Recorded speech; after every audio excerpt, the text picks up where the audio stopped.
Palavra da Verdade, com Hernandes Dias Lopes.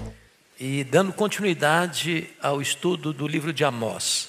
Hoje vamos expor Amós capítulo 7, versos de 1 a 17. Abra sua Bíblia comigo, mantendo-a aberta após a leitura. Amós 7, 1 a 17. Está escrito: Isto me fez ver o Senhor Deus. Eis que ele formava gafanhotos ao surgir o rebento da erva serôdia. E era a erva serôdia depois de findas as ceifas do rei. Tendo eles comido de toda a erva da terra, disse eu: Senhor Deus, perdoa, rogo-te, como subsistirá Jacó, pois ele é pequeno. Então o Senhor se arrependeu disso. Não acontecerá, disse o Senhor. Isto me mostrou o Senhor Deus.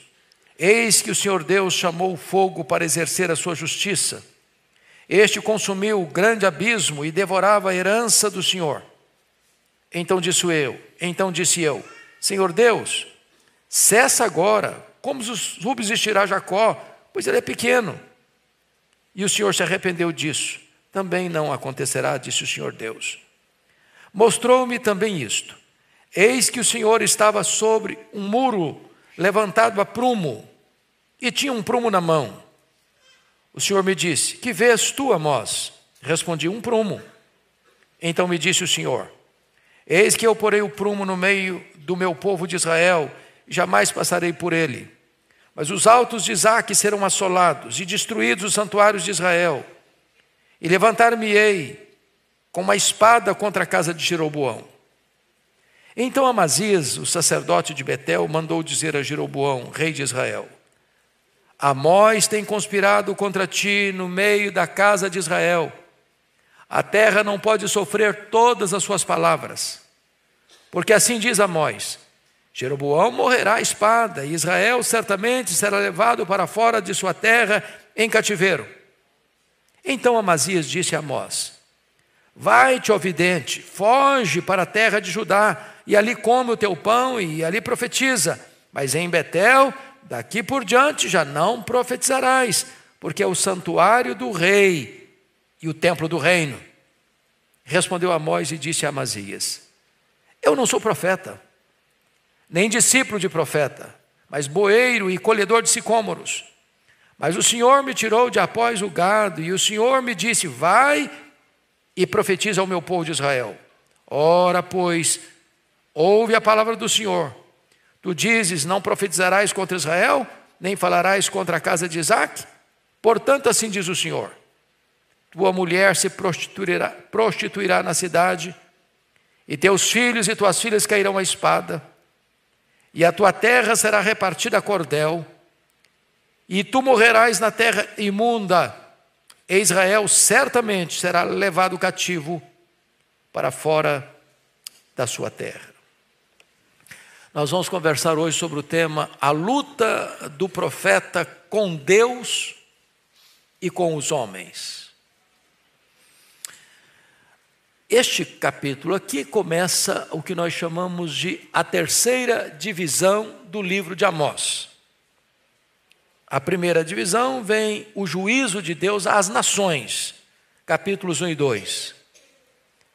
A segunda divisão do livro são as profecias contra Israel.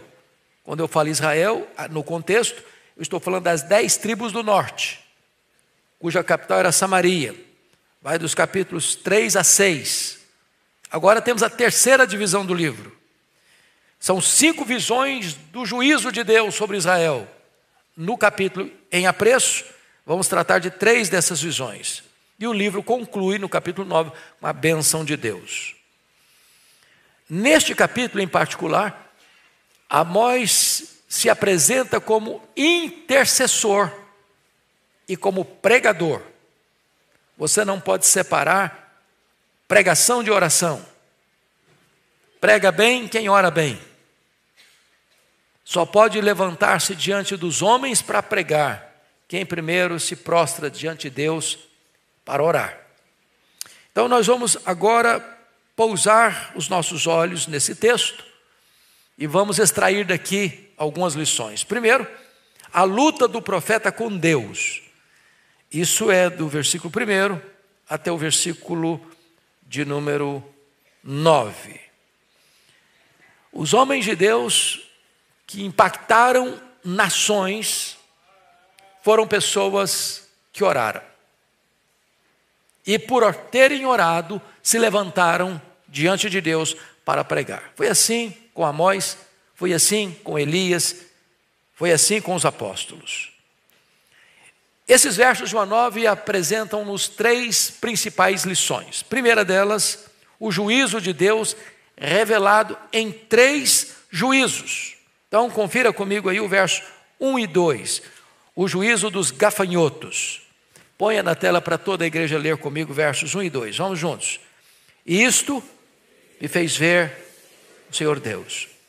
Eis que ele formava gafanhotos ao surgir o rebento da erva serôdia. E era a erva serôdia depois da finda das ceifas do rei. Tendo eles comido de toda a erva da terra, disse eu, Senhor Deus, perdoa, rogo-te, como substituirá Jacó, pois ele é pequeno. Então vamos entender algumas coisas. Ele está falando de um juízo, de uma praga que vem sobre as 10 tribos do norte. E notem a expressão que ele diz, eis que Deus formava gafanhotos.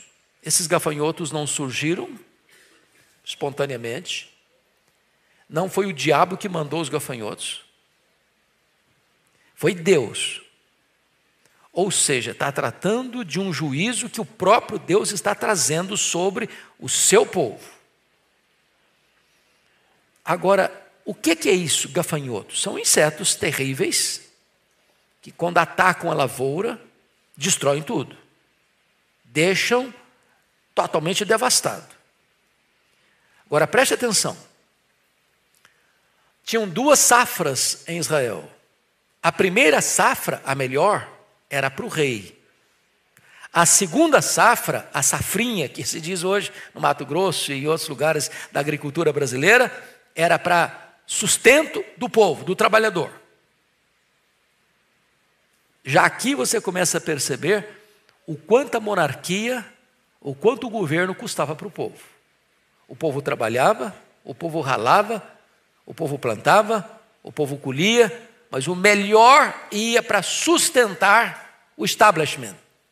O melhor ia para manter os luxos da corte.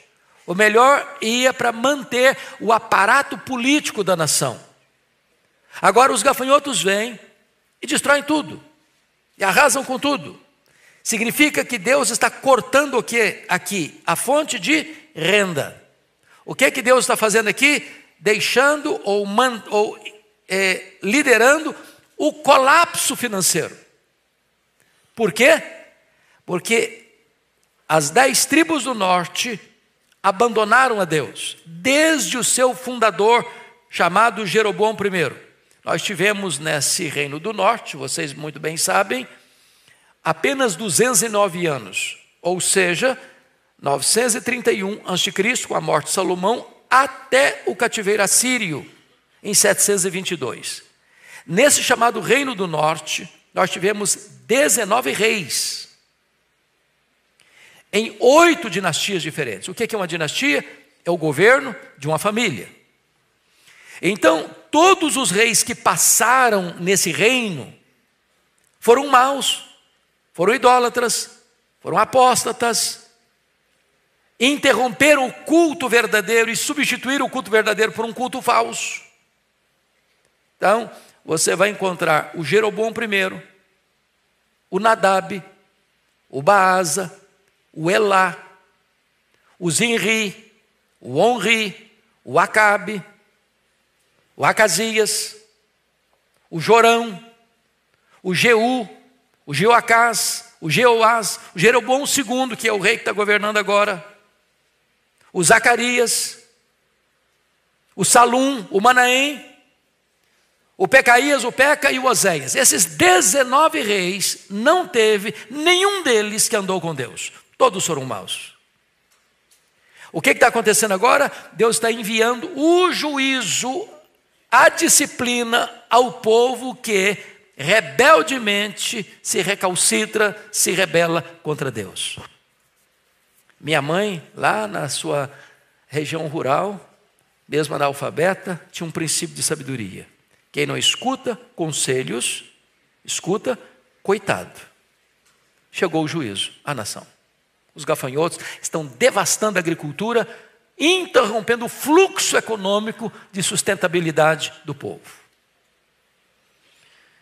Muito bem, agora vamos ver o segundo juízo. Confira comigo o versículo 4, ponha na tela para a igreja ler e acompanhar. Todos comigo.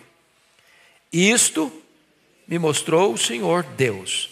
Eis que o Senhor Deus chamou o fogo para exercer a sua justiça. Este consumiu o grande abismo e devorava a herança do Senhor. Então, chama atenção para um ponto. O fogo em Amós é o instrumento de Deus de juízo, não só a Israel, mas às nações vizinhas. Você pode conferir isso comigo, por favor. Olha lá no capítulo 1, versículo 4. Por isso meterei fogo à casa de Azael. Capítulo 1, versículo 7. Por isso meterei fogo aos muros de Gaza. Versículo 10. Por isso meterei fogo aos muros de Tiro. Versículo 14. Por isso meterei fogo aos muros de Rabá. Portanto, quem traz o fogo aqui é o próprio Deus, como elemento da disciplina. E fogo, no contexto de Israel, não é um incêndio qualquer. O fogo é precedido por uma seca severa. Eu acho que todos vocês sabem disso. Na agricultura, na pecuária, o perigo de uma grande seca é que o capim, é que a vegetação fica seca, estorricada, pega fogo fácil. E então esse fogo já tinha a devastação dos gafanhotos, devastando a agricultura. Agora vem a seca severa, e agora o fogo chega, e a herança do Senhor é devorada pelo fogo. É juízo de Deus sobre a nação. É Deus quem traz o fogo. O fogo é agente da justiça divina e o fogo traz destruição total. Terceiro juízo. Confira comigo aí o versículo 7 a 9. Eu queria que a igreja relesse comigo o texto. 7 a 9. Toda a igreja comigo. Vamos juntos? Mostrou-me também isto. Eis que o Senhor estava sobre um muro, levantado a prumo, e tinha um prumo na mão. O Senhor me disse: que vês tu, Amós? Respondi: um prumo. Então me disse o Senhor: eis que eu porei o prumo no meio do meu povo de Israel, e jamais passarei por ele. Mas os altos de Isaque serão assolados, e destruídos os santuários de Israel. Levantar-me-ei com a espada contra a casa de Jeroboão. Agora ele sai da agricultura e vai para a construção civil. Todos nós sabemos o que é um prumo. Qualquer pedreiro, construtor de casa, construtor de um muro, usa o quê? Um prumo. Para que o prumo?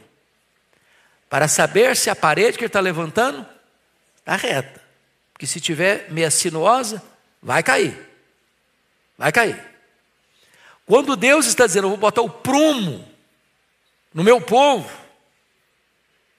Ele está dizendo o seguinte: olha, a vida desse povo está sinuosa, não está reta, não está certa. Esse povo é rebelde, esse povo é idólatra, esse povo apostatou da fé, esse povo não escuta os profetas, esse povo não aprende com a minha disciplina. Eu vou botar um prumo e não vou passar por ele. Quando ele diz não vou passar por ele, aqui está o maior juízo. Como assim? Como assim? O maior inimigo do povo não é o diabo. O maior perigo de um povo não é o diabo. O maior perigo de um povo é Deus dizer assim: chega, eu entrego você a você mesmo. eu vou me ausentar. E a ausência de Deus é mais perigosa do que a presença do diabo. Nós conhecemos o texto de Romanos 8,31. Se Deus é por nós, quem será contra nós? E se fizermos a pergunta no inverso? E se Deus for contra nós, quem será por nós? Deus diz, eu vou deixar vocês por conta de vocês mesmos. E nisso consistirá a completa ruína e destruição de Israel. Deus esquadrinha o seu povo. Deus reprova o seu povo. E agora veja que Deus vai destruir os locais onde o pecado foi promovido. Versículo 9. Mas os altos de Isaac. O que são os altos de Isaac? Ele está falando de quê? Ele está falando que os altos, os montes, os outeiros, eram os locais onde Israel construía não só templos aos deuses pagãos, mas levantava postes de madeira, atribuindo àqueles postes de madeira valores espirituais como se fossem deuses. E ali eram lugares de prostituição, ao mesmo tempo que cultuavam uma divindade que eles acreditavam, mas faziam isso por meio da prostituição. Ou seja, a religião se uniu à promiscuidade sexual. Não só a idolatria, mas devassidão moral. E quando Deus põe o prumo, Deus está dizendo, eu vou destruir esses altos de Isaac. Eu vou destruir os santuários de Israel. Quais são os santuários de Israel? O que ele está falando? Entendamos isso. Vocês se lembram lá, quando Jeroboão I rompe com o rei Roboão, filho e sucessor de Salomão? Por que rompeu? Por quê? Problemas econômicos. Preste atenção nisso. Nenhum governo se sustenta com crise econômica, com o povo sofrendo e reivindicando alívio. Quando Roboão assume o governo, filho de Salomão, o povo foi a ele, liderado por Jeroboão I, e disse ao rei assim, olha, o seu pai nos pesou a mão demais nos impostos. Nós não aguentamos mais pagar tributos. Seu pai viveu no luxo, no fausto, na riqueza. Mas nós é que pagamos a conta. Não tem milagre nisso não. Se o governo gasta demais, quem paga a conta é o povo. Se tem luxo demais, quem paga a conta é o povo. E então disseram, olha, alivia os impostos. E se você aliviar os impostos, nós vamos hipotecar pleno apoio ao seu governo. O que fez o rei Roboão? Vou fazer isso nada. Depois de escutar alguns conselhos, eu vou pesar mais a mão em cima de vocês. O meu dedo mínimo é mais grosso do que o braço do meu pai. E o meu pai afligiu vocês com chicotes, eu vou afligir vocês com escorpiões. E o que acontece? O Reino Unido de 120 anos é rachado.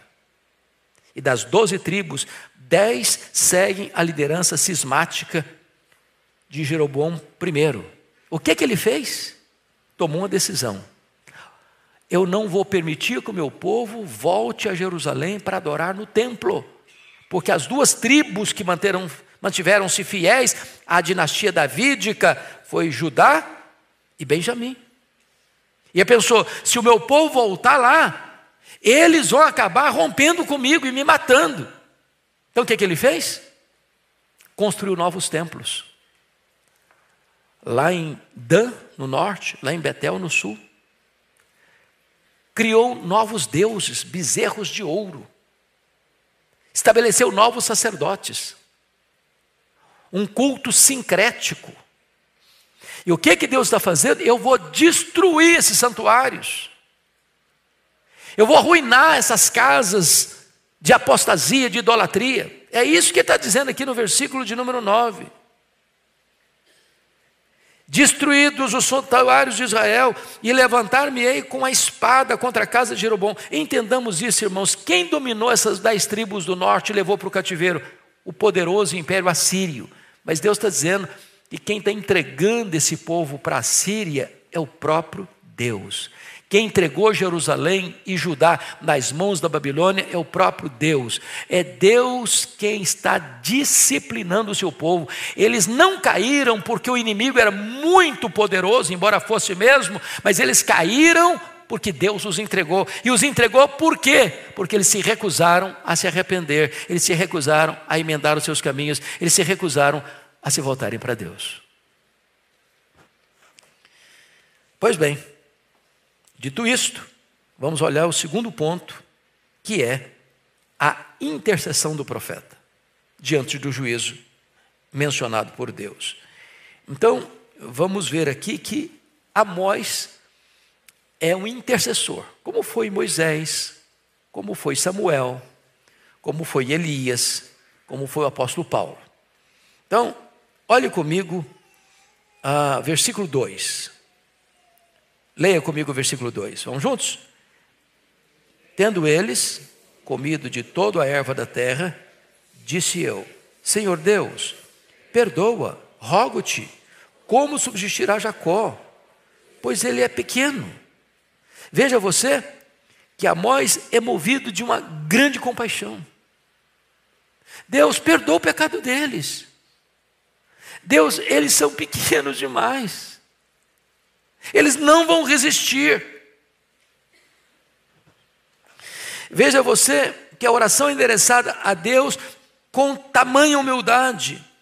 Senhor Deus, perdoa, rogo-te. Ele não diz, exijo. Decreto.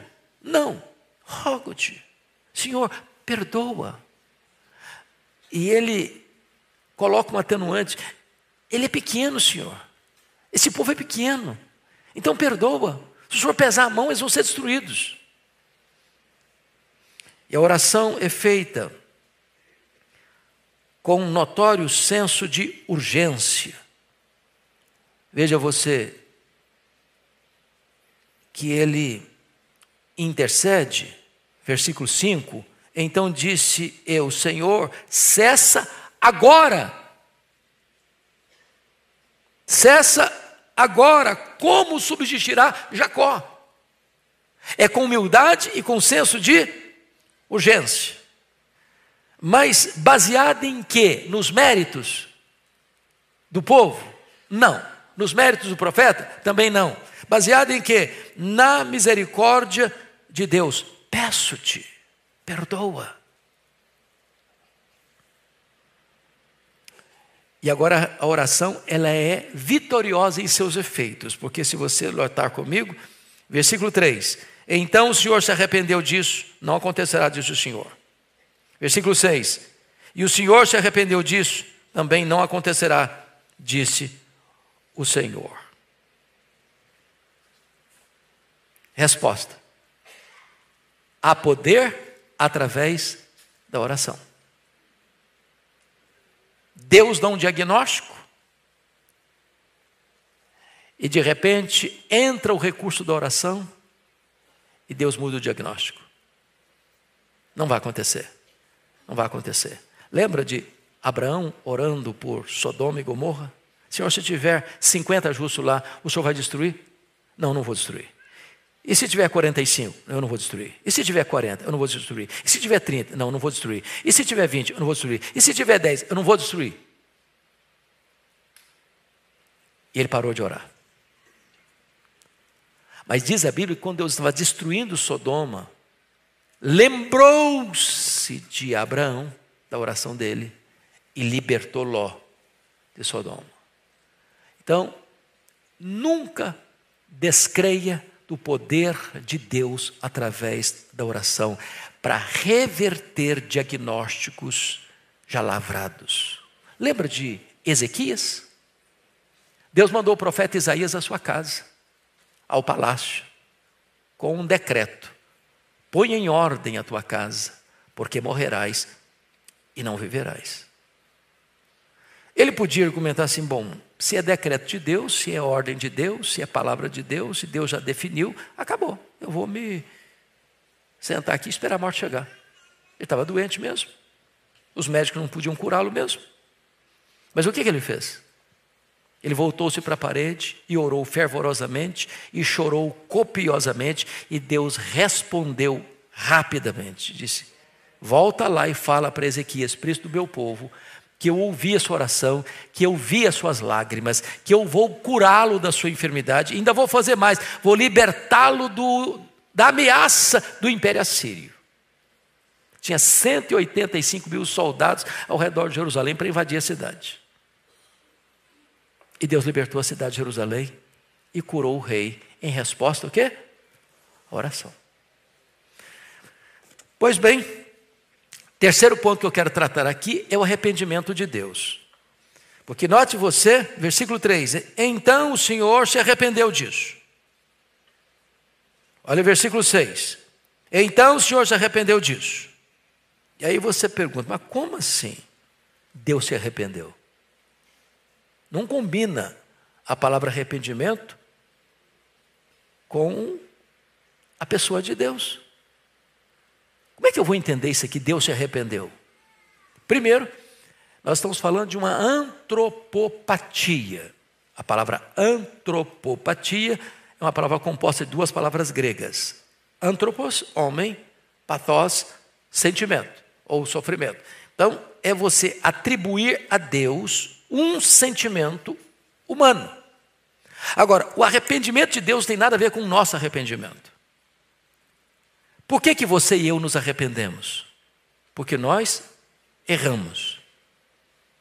Então, nós erramos, temos consciência do nosso erro, nos arrependemos dele e então tomamos um novo rumo.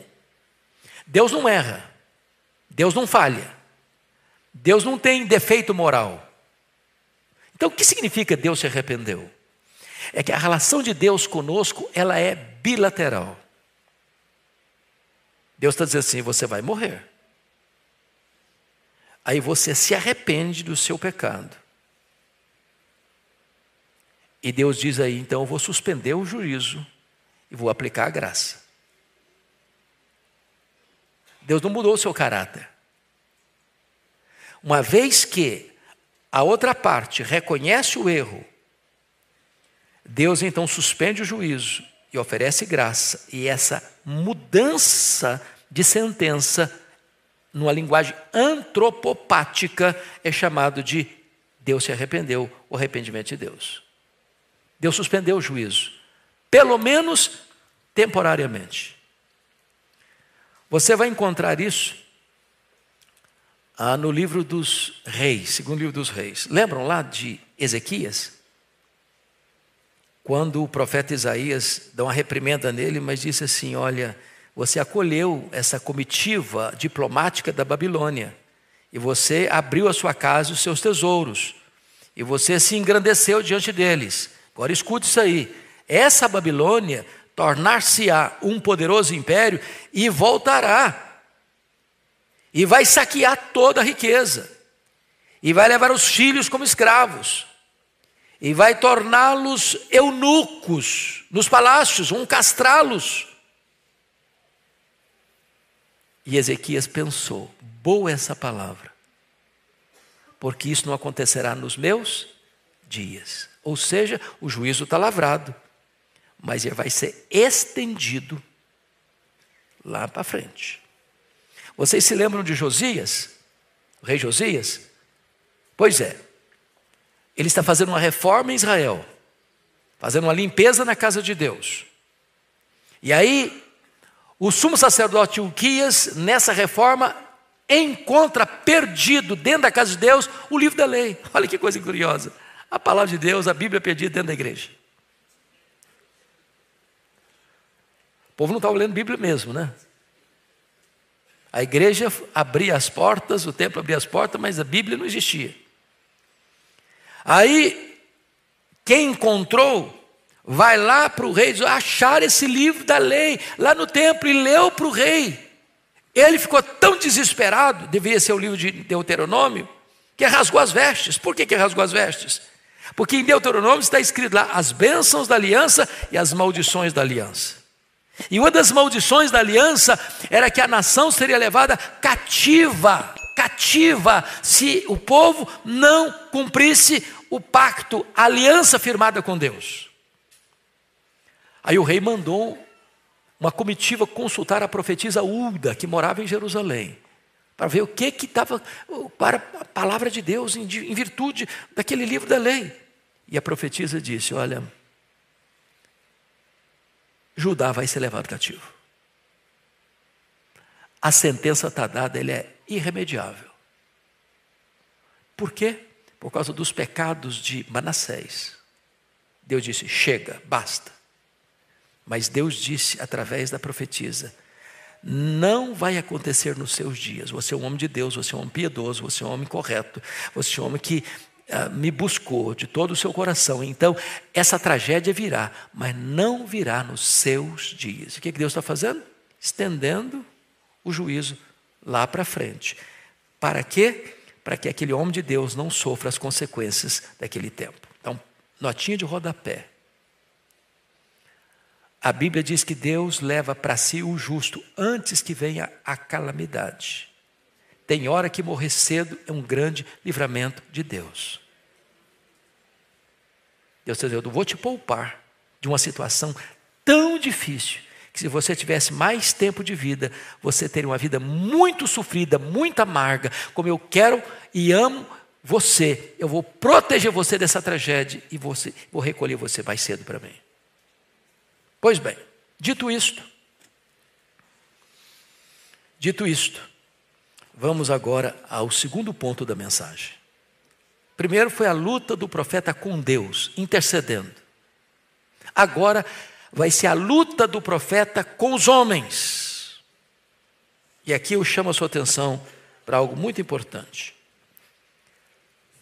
Se você está fazendo algo sério para Deus, espere oposição. Eu vou repetir. Se você está fazendo algo sério para Deus, espere oposição. O inimigo vai se levantar. Vai ter resistência. Vai ter ataque. Vai ter perseguição. E não foi diferente com o profeta Amós. Porque, chama atenção para isso. Qual foi o período em que profetizou Amós em Israel? No governo de quem? No governo de quem? Jeroboão II. O mais importante rei desses 19 reis foi Jeroboão II, da dinastia de Jeú. Ele governou o mais longo período lá no norte, 41 anos. Por que ele foi o maior, o melhor rei do reino de Israel? Porque nas fronteiras a Síria estava ainda ensaiando os seus ataques, mas não estava atacando. Se tem paz nas fronteiras, tem paz também com as duas tribos do norte, tem prosperidade, tem crescimento econômico, tem benefícios para a nação. Então, ele está profetizando o tempo áureo. Ô, gente, falar em cativeiro no reinado de Jeroboão II, era um anacronismo histórico. O que é isso, cara? Você está falando de tragédia? Nós estamos no melhor período da nossa vida? No auge da economia, no auge da política, no auge da prosperidade. Você vem me falar de cativeiro, de exílio. Que loucura é essa? Então, vamos ver o que vai acontecer. Primeiro, tem 3 coisas aqui nesse texto. A primeira delas é uma mensagem de Amazias ao rei Jeroboão II, versículos 10 e 11. Põe na tela para nós lermos. Vamos juntos comigo. Então, Amazias, o sacerdote de Betel, mandou dizer a Jeroboão, rei de Israel: Amós tem conspirado contra ti no meio da casa de Israel. A terra não pode sofrer todas as suas palavras. Porque assim diz Amós: Jeroboão morrerá à espada, Israel certamente será levado para fora de sua terra em cativeiro. Então, vamos entender uma coisinha aqui importantíssima. Primeiro, Estado e religião estavam juntos para cercear a liberdade de expressão. Preste atenção nisso. Isso é atual. O Estado e a religião deram as mãos para dizer o que você pode pregar e o que você não pode pregar.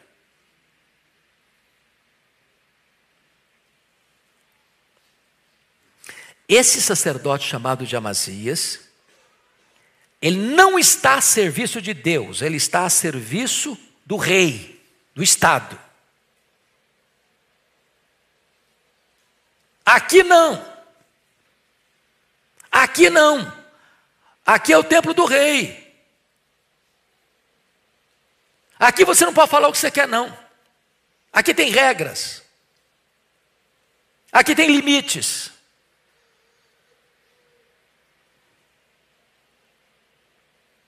Em outras palavras, Amazias tentou intimidar o profeta para calar a sua voz. E agora ele manda um relatório para o rei Jeroboão II, e nesse relatório ele comete injustiça, erros graves de interpretação. Primeiro, ele fez uma avaliação mentirosa acerca do profeta Amós. Olha o que ele diz no versículo 10. Amós tem conspirado contra ti. Então ele coloca o profeta de Deus como um conspirador contra o Estado. Quando o Estado vai se tornando absolutista, você não pode criticá-lo. Porque qualquer crítica ao establishment, qualquer crítica ao sistema, qualquer crítica à política, qualquer crítica à realidade espiritual da nação, é como uma traição ao Estado. Acusa o profeta de conspiração contra o rei. Segundo, ele distorce o caráter e ele distorce a mensagem. Ele entra num campo de subjetividade, falando das motivações do profeta. Veja você, ele conspira contra o rei no meio da casa de Israel, e a terra não pode sofrer todas as suas palavras. Esse cara é contra o Estado, ele está querendo destruir o Estado, ele está querendo desestabilizar o rei, ele está querendo entrar numa área que não é a dele, a política.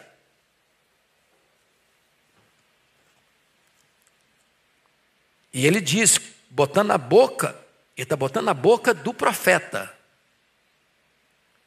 que o profeta não falou. Jeroboão morrerá à espada. Onde que o profeta falou isso? Israel certamente levará cativo para fora da terra em cativeiro. Isso é verdade. Ou seja, sempre que alguém acrescenta algo que você não disse, como se você tivesse dito, põe na sua boca o que você não falou, ele está fazendo o quê? Corrompendo o seu caráter. Ele está distorcendo a verdade. E uma meia-verdade é uma mentira completa.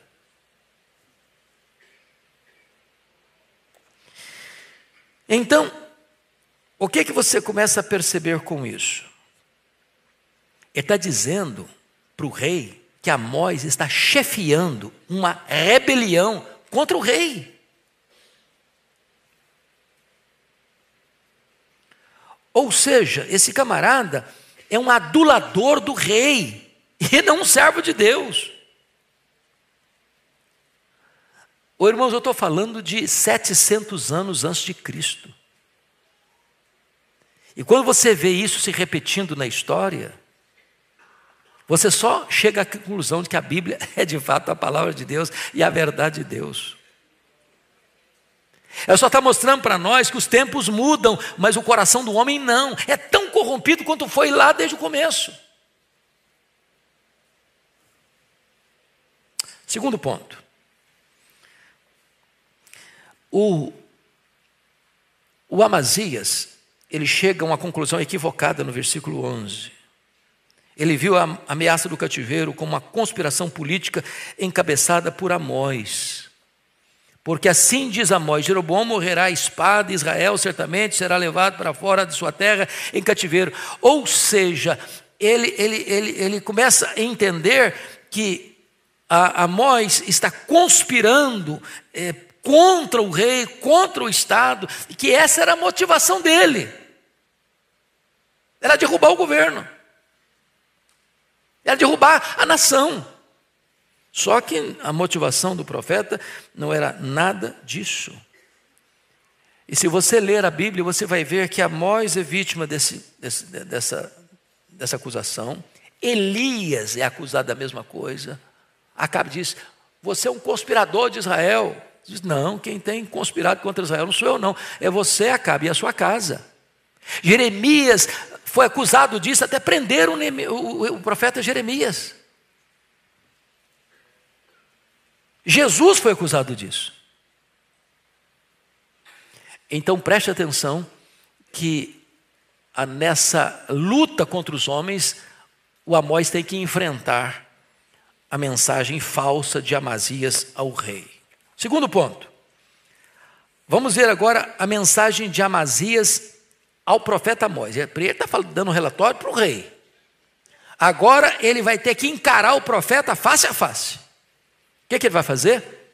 Primeiro, vamos dar uma olhadinha no versículo 12 e 13. Vamos ler todos nós, por favor, na tela. Toda a igreja comigo. 12 e 13. Então, Amazias disse a Amós: vai-te, ó vidente, foge para a terra de Judá, e ali coma o teu pão, e ali profetiza. Mas em Betel, daqui por diante, já não profetizarás, porque é o santuário do rei e o templo do reino. Então vamos entender algumas coisas aqui. Primeiro, um preconceito identificado. Quando ele diz vai, ó vidente, essa não é uma palavra negativa, pejorativa, para dizer você é um visionário, maluco. É uma forma desdenhosa de referir-se às suas visões, como se fosse um visionário de ideias extravagantes. Tem nessa palavra preconceito. Segundo, uma prepotência declarada. Veja você que ele viu como um membro do reino rival. Ele vem de onde, o Amós? Ele vem de Tecoa. Onde fica Tecoa? Em Judá, lá no sul. O reino do sul é rival do reino do norte. O reino do norte é rival do reino do sul. Então ele está aqui dizendo o seguinte: olha, você largou a sua terra, vai profetizar lá, cara. Você não é de lá? Vai para lá. Aqui não. Aqui é outro reino, aqui é outra nação, aqui tem outro rei, aqui tem outras leis, aqui tem outros costumes, aqui tem outra postura. Então o que acontece? Ele insinua que o profeta Amós é tão mercenário quanto ele. Porque ele é sacerdote aqui em Betel, mas ele não está preocupado com a palavra de Deus, ele está preocupado em bajular o rei, manter o establishment, ele está preocupado em manter a situação presente, ele não quer incômodo. Terceiro, é uma ordem descabida. Mas em Betel daqui por diante, versículo 13, já não profetizarás, porque é o santuário do rei e o templo do reino. Ou seja, ele expulsa e ele proíbe. Aqui já não profetizarás. Vai embora. Agora, notem vocês, meus irmãos, que a apostasia é diagnosticada aqui no verso 13, porque é o santuário do rei e o templo do reino. Agora veja você, o que acontece quando há esse casamento espúrio entre política e religião. De repente a casa de Deus não é casa de Deus mais. De repente a casa de Deus só tem um propósito, é manter o status quo político. O que significa Betel na Bíblia? Casa de Deus. O que a casa de Deus virou? O templo do rei, o templo do reino. Mais nada. A casa de Deus agora tem o que tem lá dentro? Um bezerro de ouro. Quem está liderando essa casa? Um sacerdote rendido ao sistema. Conclusão, o que produz isso aqui? Apostasia. E apostasia gera o quê? A ira de Deus. O resultado final será o quê? O exílio.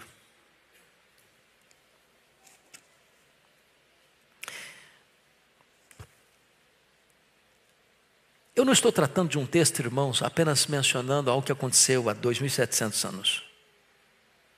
Se a nossa leitura da Bíblia for apenas uma leitura de lentes do retrovisor, nós teremos perdido o significado das Escrituras. A Bíblia não foi a palavra de Deus, a Bíblia é a palavra de Deus. E como palavra de Deus, ela está nos alertando. Quem dera esse livro fosse estudado na Câmara dos Deputados, no Senado Federal, nas cortes da nossa nação. Quem dera as autoridades constituídas pudessem compreender a verdade de Deus e se colocarem debaixo da autoridade da palavra de Deus. Tantos erros seriam evitados. Mas vamos concluir. Agora, uma mensagem de Amós ao sacerdote Amazias. Então vimos 3 mensagens. A mensagem de Amazias ao rei Jeroboão II, a mensagem de Amazias ao profeta Amós. Agora a terceira mensagem é a mensagem de Amós ao sacerdote Amazias. Versículos 14 a 17, bota na tela para toda a igreja ler. Vamos ler juntos. Vamos lá? Respondeu Amós e disse a Amazias: eu não sou profeta, nem discípulo de profeta, mas boieiro e colhedor de sicômoros. Mas o Senhor me tirou de após o gado, e o Senhor me disse: vai e profetiza ao meu povo de Israel. Ora, pois, ouve a palavra do Senhor. Tu dizes: não profetizarás contra Israel, nem falarás contra a casa de Isaque? Portanto, assim diz o Senhor: tua mulher se prostituirá na cidade, teus filhos e tuas filhas queirão a espada, e a terra será repartida a cordel, e tu morrerás terra imunda. Israel certamente será levado cativo para fora da sua terra. Então veja você que a primeira coisa que Amós faz é dizer que a vocação dele não é autoinduzida. Ele não é profeta porque ele achou bonito ser profeta e resolveu ser profeta e se levantou como profeta porque ele achou que eu devia fazer isso. Não. Ele diz: eu não sou profeta. Também eu não sou filho de profeta. Eu não tenho tradição de profecia, de profetas na minha família. Aliás, eu era um camarada da pecuária, ele era um camarada da agricultura, um boieiro, um colhedor de sicômoros. Estava lá no meu cantinho. Mas Deus me chamou, mas Deus me convocou, mas Deus me levantou, e foi Deus que me disse: vai e profetiza lá em Israel. Então a primeira coisa que ele está dizendo é de onde vem a fonte e a autoridade da sua profecia. Não vem dele, vem de Deus. Está dizendo: você quer brigar? Não briga comigo, não, briga com Deus. Você quer enfrentar? Enfrente Deus. Não é comigo. Segundo, Amós acentuou o alvo da sua profecia. Versículo 15: vai e profetiza ao meu povo de Israel. Deus poderia ter dito: Amós, já que você é aqui do sul, já que você é aqui de Judá, vai e profetiza ao meu povo em Judá. Ok, estou profetizando no meio do meu povo, da minha gente, da minha nação, da minha nacionalidade. Mas não foi o que Deus disse: vai e profetiza ao meu povo Israel. É lá no outro povo, é lá na outra nação. Ele é um missionário transcultural. Esse é o alvo da profecia dele. Terceiro, Amós revela que quem teme a Deus não tem medo dos homens. Porque, preste atenção, ele está no território estrangeiro. Ele está debaixo do governo do cara mais poderoso de Israel, que é o rei Jeroboão II. ele está confrontando as fortalezas da idolatria. A sede religiosa das 10 tribos do norte de Israel era Betel. Ele está lá, no centro nevrálgico. Agora levanta o líder do templo sede, do governo, que era o templo do rei. E desafia a nação, e desafia o rei, e desafia o sacerdote. E quando ele diz, aqui não, cara, volta para a sua terra, lá você pode comer seu pão, lá você profetizar, aqui é o templo do rei, aqui é o templo do reino, aqui você está proibido de falar. Ele pode dizer, bom, quer dizer, gente, Deus, eu vou arrumar minhas malas, vamos embora. Não querem que eu profetize, o Senhor me mandou marcar, mas eles não querem que eu profetize aqui, eu preciso cuidar da minha vida, eu preciso pensar na minha integridade física, e eu vou pegar meu passaporte, vou carimbar, e eu estou embarcando. Vamos embora. Não, ele engrossou mais o caldo ainda. E por que ele engrossou mais o caldo ainda? Porque quem teme a Deus não tem medo dos homens. Preste atenção nisso, irmãos. A perseguição religiosa vem por aí. Leia a história da igreja. A história da igreja será a nossa pedagoga ou será a nossa coveira. Por que os cristãos foram martirizados no Império Romano? Vocês acham porque Roma era intolerante? Não. Roma não era intolerante. Intolerantes eram os cristãos. Eu explico. Roma tinha um panteão de deuses. Acrescentar mais um deus ao panteão de Roma não fazia diferença nenhuma. Roma não proibia as pessoas de adorarem seus deuses. Agora, Roma fazia uma exigência. É preciso dizer que César é o Senhor. César Quírios. Se você não se prostrar diante de César, você é considerado um traidor da pátria, um traidor do Estado. Você é um rebelde. E aí você está encrencado com o Estado. Como os cristãos se recusavam, como os amigos de Daniel se recusaram a se prostrar diante da imagem que Nabucodonosor levantou. Não, para nós, só Jesus é o Quírios, só Jesus é o Senhor. Aí você está encrencado. Ou seja, o cristão, ele prefere morrer a pecar.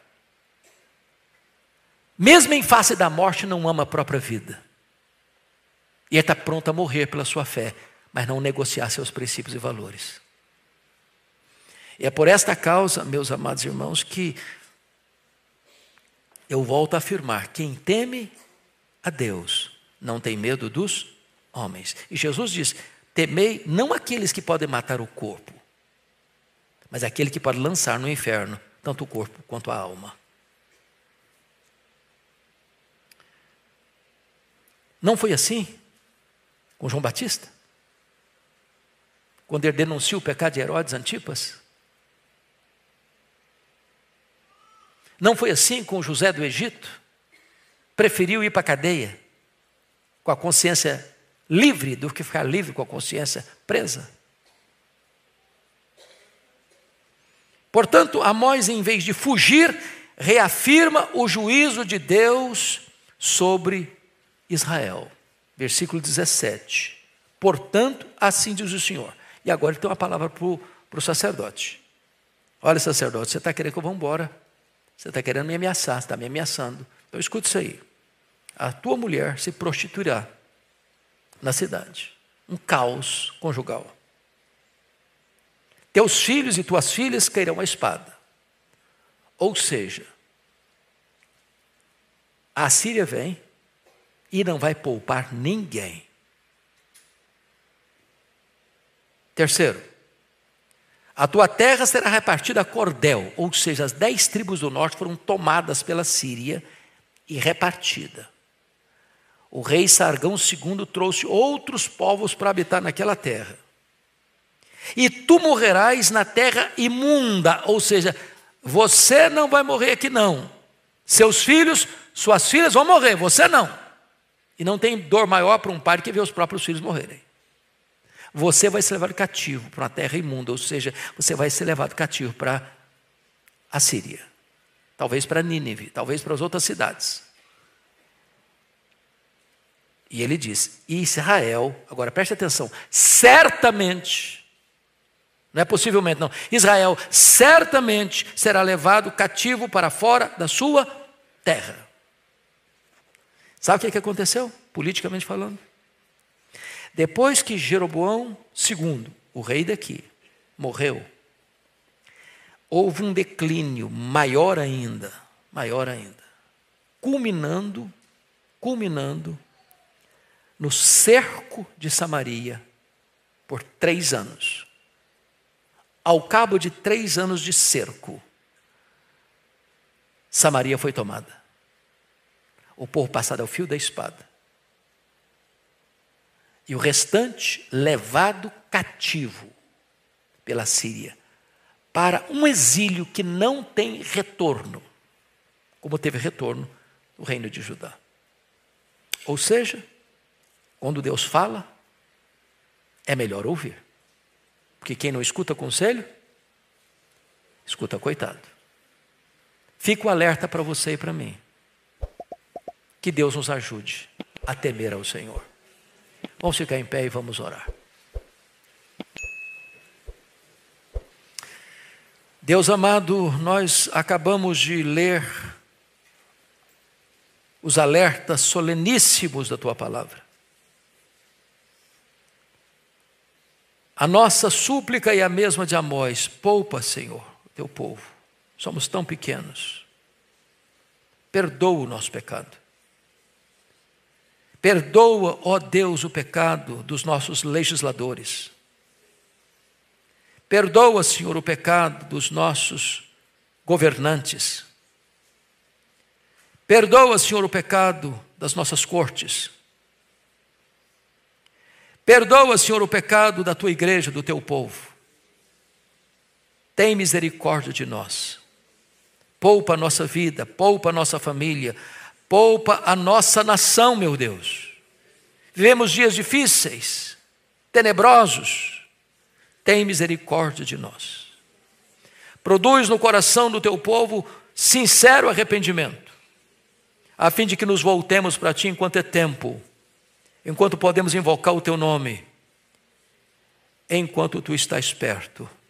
Meu Deus, não te vais de nós. O que seria de nós sem a Tua presença? Volta o Teu rosto para nós, e na Tua ira, lembra-te da misericórdia. É a nossa súplica em nome de Jesus. Amém.